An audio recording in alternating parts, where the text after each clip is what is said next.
search engines are always getting better. They're changing the way they rank sites. So SEO perfection is always a moving target.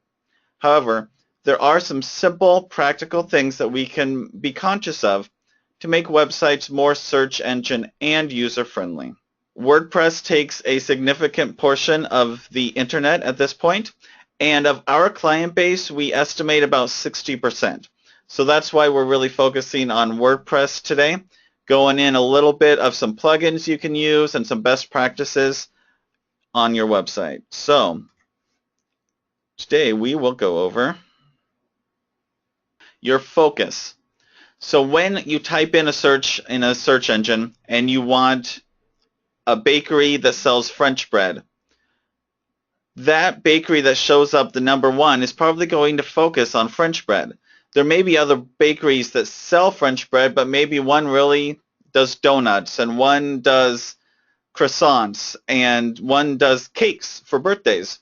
So you really want to focus your real estate website not only on real estate, because there's millions of real estate agents on there, but you need to figure out what your niche is. You need to figure out the area you cover, the clientele you really look after, the kind of properties you are selling. So if you really do commercial properties in downtown Chicago, well, that needs to be your focus.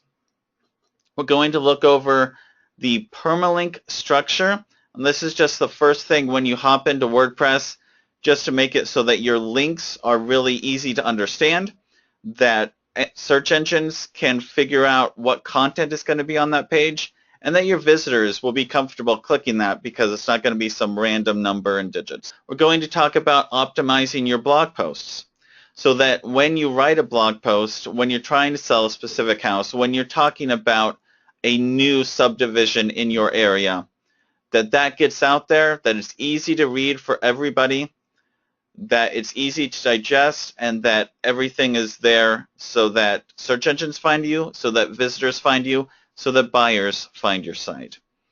We're going to talk about image optimization. This will speed up your website to make it easier to use. It'll make it obviously prettier and potentially also give you some additional keywords to really rank higher. And then the key to everything on the internet is links. So we're going to talk about how to name those links, what links to use, links to go out, links within your website, really focusing on those so that when you type in a search on Google, it brings up your links in your website. So let's move on. Focus. Like I said earlier, there's millions of real estate agents, and beyond that, there's even more websites on the internet. So when you are typing into Google and you're looking for something specific, you have to have a tight focus. You can't just rely on the fact that you are a real estate agent in the United States. You have to drill down so that when people in Philadelphia are looking for real estate, and maybe they're looking for a condo on the river in Philadelphia, that they find you, because they're going to be searching for pretty specific things. And so you need to figure out your key phrases that you're going to use, really your niche market, your focus. If you don't have one right off the bat, some people do. I know that there's a real estate agent in Seattle that specifically deals with houseboats. And so his key phrase may be, Seattle Sound houseboats, so that people who are looking for that will find him right off the bat. Instead of searching for everything in the United States, for real estate, even for the state of Washington, you need to narrow that down. There are many keyword tools online that will help you find relevant keywords. So I know there's some tools on Google that you can type in like real estate, and it'll drill down and it'll say, oh, do you mean real estate in the United States? Do you mean condo listings? Do you mean lots and land? And you can see the popular things that people have already searched for. You can find one that fits you and claim that as your own. Once you have this key phrase, use it everywhere. Use it as the title tag of your homepage. Use it in headings on your site. You can even use alt tags for your logo and use it there. You can use it in anchored text, in links from other websites.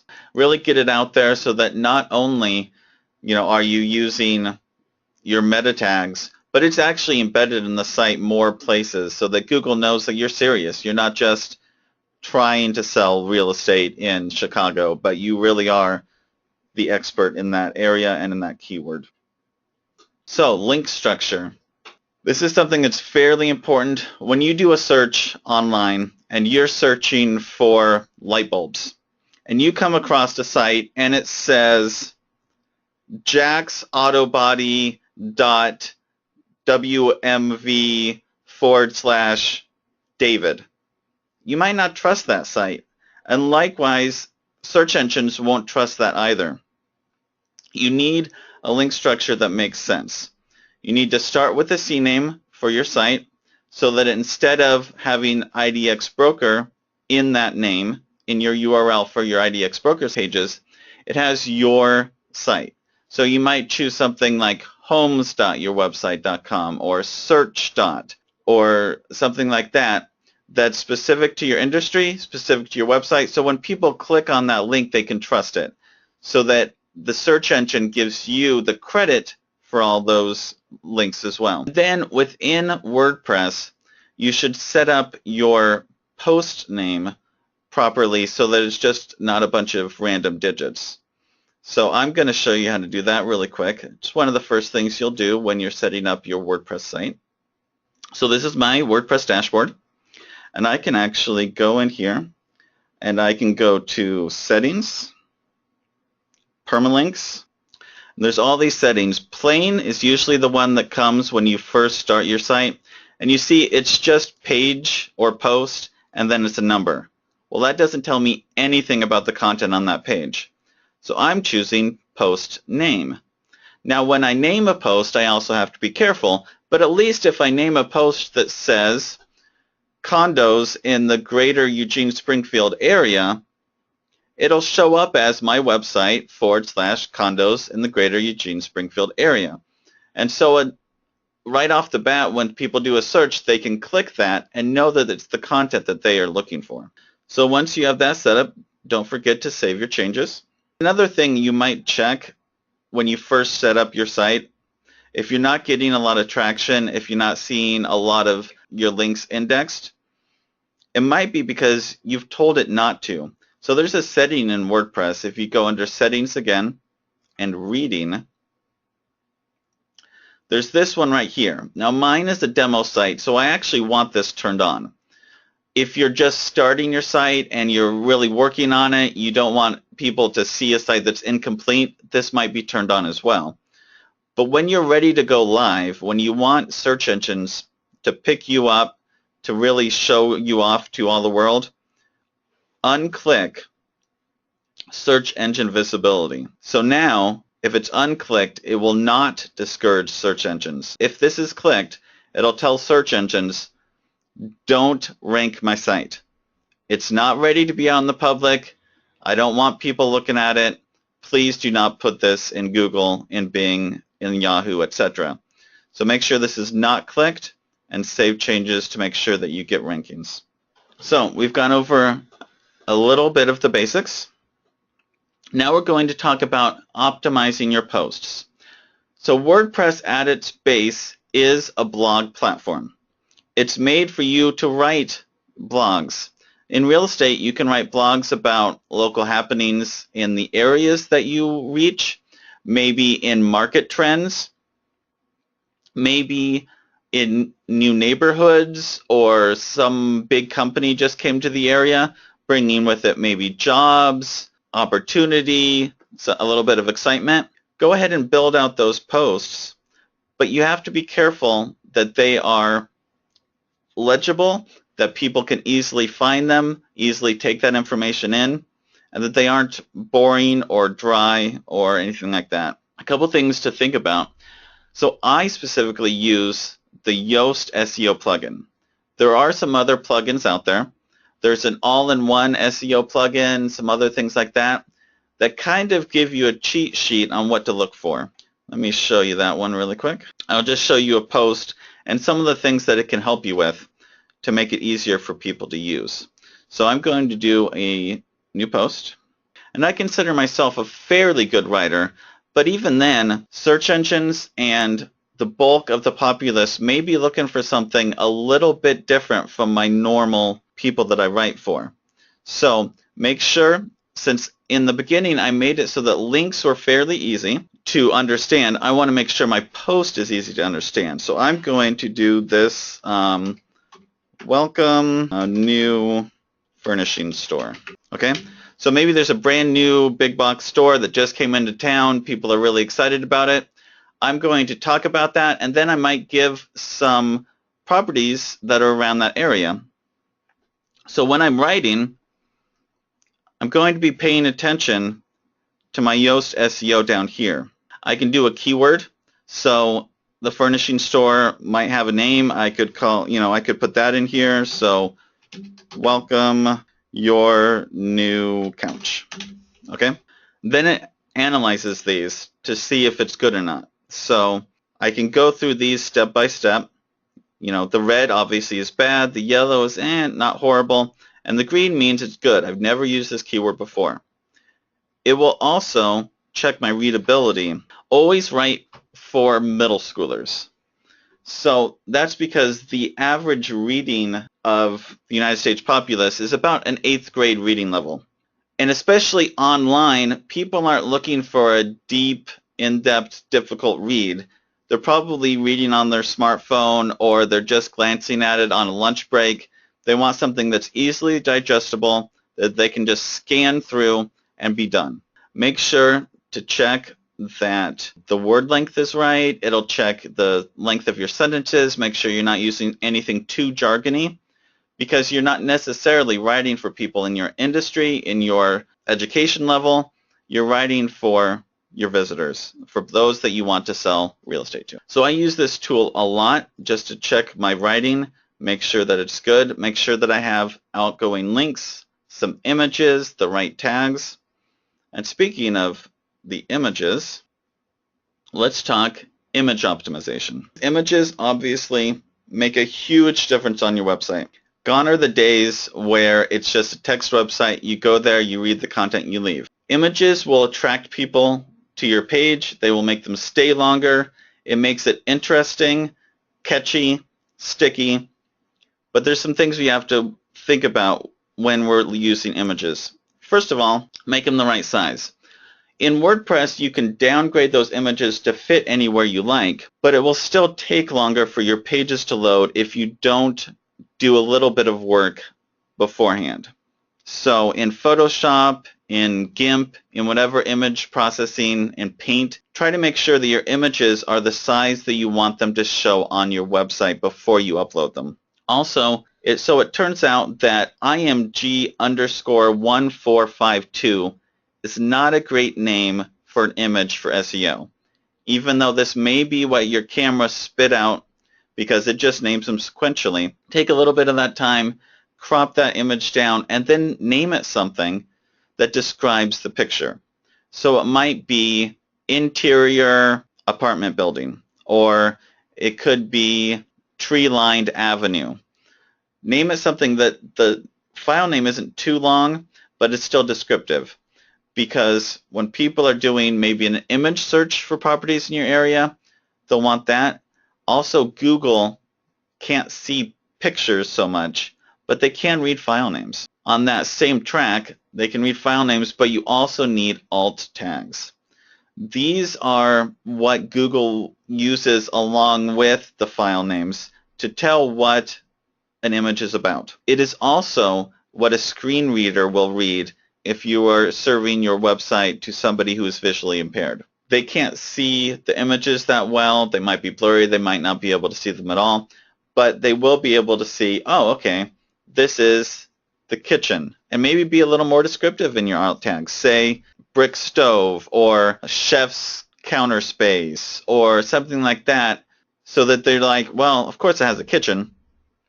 Be a little more descriptive so that you can rank higher for those specific areas. It's not a horrible thing to use the same title, but the title in the alt tag should be descriptive of your image. So definitely, if your SEO keyword is, for us, IDX Broker, well, it's very appropriate for me to make my logo say IDX Broker, or it's very appropriate for me to show a picture of Becky and say, Becky of IDX Broker, or the front of the building. But if my property is in Wichita, Kansas, it may not be appropriate for me to title the town hall of Wichita, Kansas as IDX Broker. So that would probably be, Wichita City Hall. And then you can use your tags for other things as well. Should it be the name of the picture, or should the alt text be image is name of picture? No, alt tags should just be the name of the picture itself. It recognizes them as an image because of the structure in the alt tag. So on this image right here, I might just say missing link, right? I don't have to say image of missing link because it recognizes that it's already an image. Or this larger one, I could just say evolution on phone or cell phone or flat cell phone, something like that. So you don't have to say image is of flat cell phone. Yeah, Yoast does use alt tags and make sure that it matches to the keywords on your specific post. So if I were going to do something like that, this is welcoming the new furnishing store. And one of the primary images on this is going to be my featured image. So I'm going to set a featured image, and let's use this office room. So let's say that this is the store. So your fine couch. Okay. If this matches the keyword that I've used, it's good because it reinforces this keyword on this post. So I would also want it obviously in my title to match here as well. And it will grade me. There's other plugins that'll do this. There's even other plugins specifically for images to help you out. But it'll grade me the images. See, right here, the images on this page don't have the alt tag that contains this focus. So welcome to your new couch. I could actually change my image here to be welcome to your new couch. And try to avoid things like and things that are stop words because often Google will ignore those. There we have that. And all these combined, I want at least a yellow in both visibility and in the SEO settings. That's very simple on images.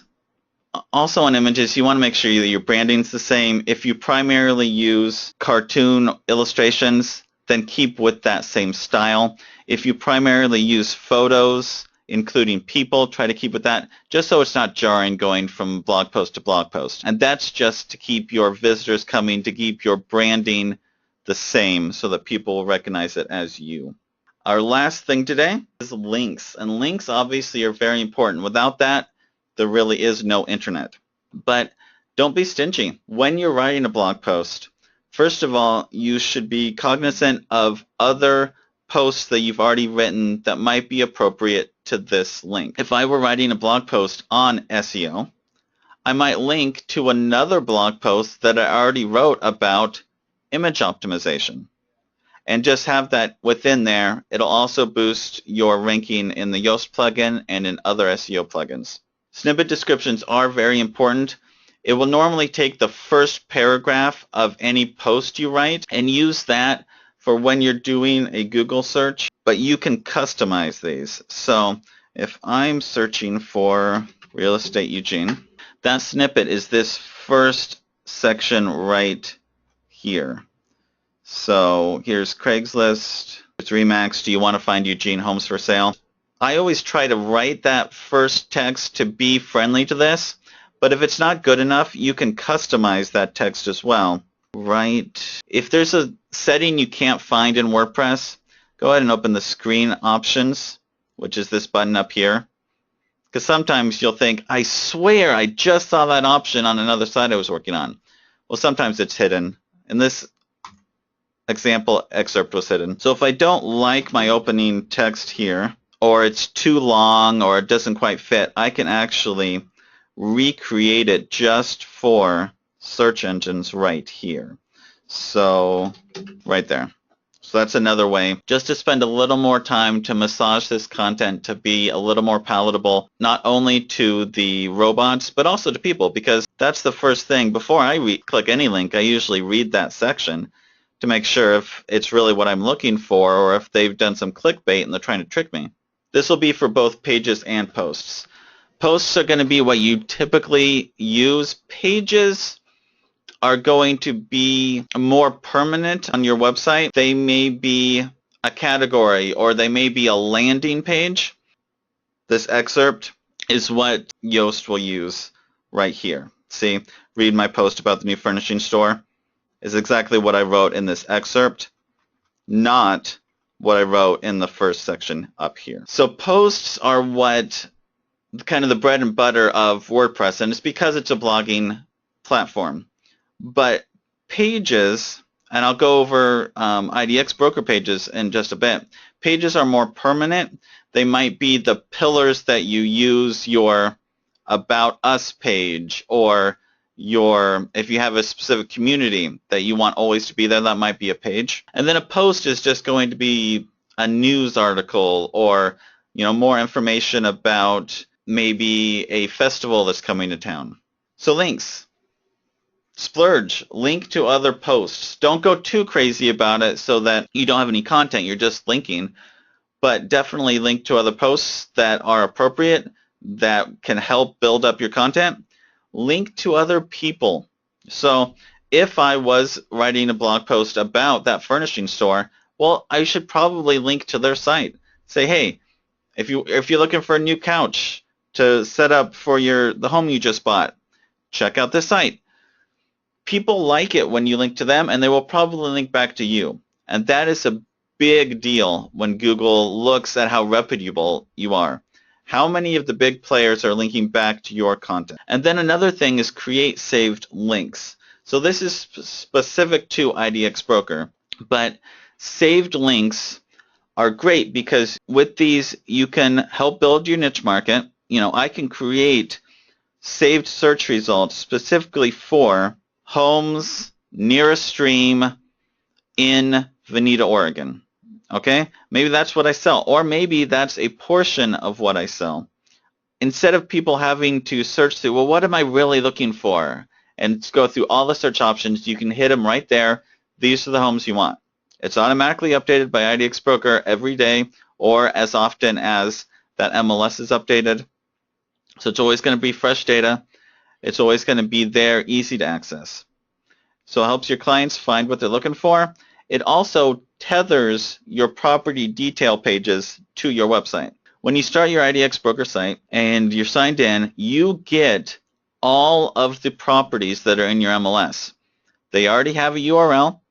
They're already on the internet. You can go to your website / 1275 Elm Street, and it's already there. But Google doesn't know that unless it's linked somewhere on your website. When you create a saved link, it takes all of that content and it tethers it to your website to increase your SEO. Because now Google says, oh, wow, look, now there's 12,000 properties and pages that are attached to this website for the properties that they sell. And so that's really important for it to grab that so that that will be out in your XML sitemap, in your HTML sitemap, which are additional SEO options that you can do that we don't have time for today.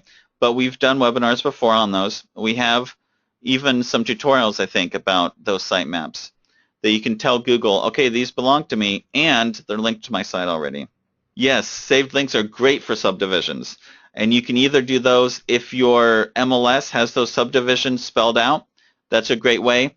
If not, and you have a Platinum account, you can also make some polygon search tools that spell out specific subdivisions or pieces of subdivisions.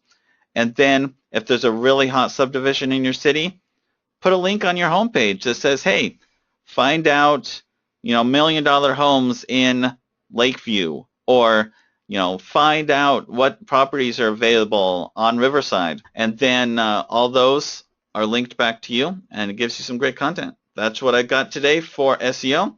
Obviously, it's not an exhaustive resource of everything you can do with SEO. I could be doing that for the next month, and by the time I finished, Google would change it again, and I would have to start over. But do you guys have any questions I can answer real quick? So if you have sold data in your MLS, or if you have archived data from properties that you sold since you had IDX turned on, those would be searchable. So they're just like any other property. You link to them on your website, and they should be found by Google as well. IDX broker pages are found by Google. So let's go up to here. One good way to optimize those, widget search results are not as effective for SEO simply because they're hidden within JavaScript. They will give you a little bit of a boost, but really your saved searches is going to give you a little bit better SEO there. So if I go back to my IDX broker account. Saved links, you can customize the SEO settings more as well. Indeed. So I can edit my pages within IDX broker by going to Designs Pages. And this is kind of important. So if I go to, say, my advanced search page here, and I edit my preferences, by default I have no page title. So this is going to take just your wrapper title, which in my case is actually just wrapper. Well, that's not great for SEO. Plus, it's going to be the same as anything else I haven't changed. So my page title, I'm going to change this to Advanced Search, or you can change it to, Raleigh Property Search, or whatever you want that maybe fits your focus. And then you can add some tags and some keywords there as well. And same thing with saved links. You can actually be more individualized with saved links as you create them. So I hope that answers all your questions. Again, it's been a pleasure for us to join you this morning and or afternoon. Have a great week. Bye.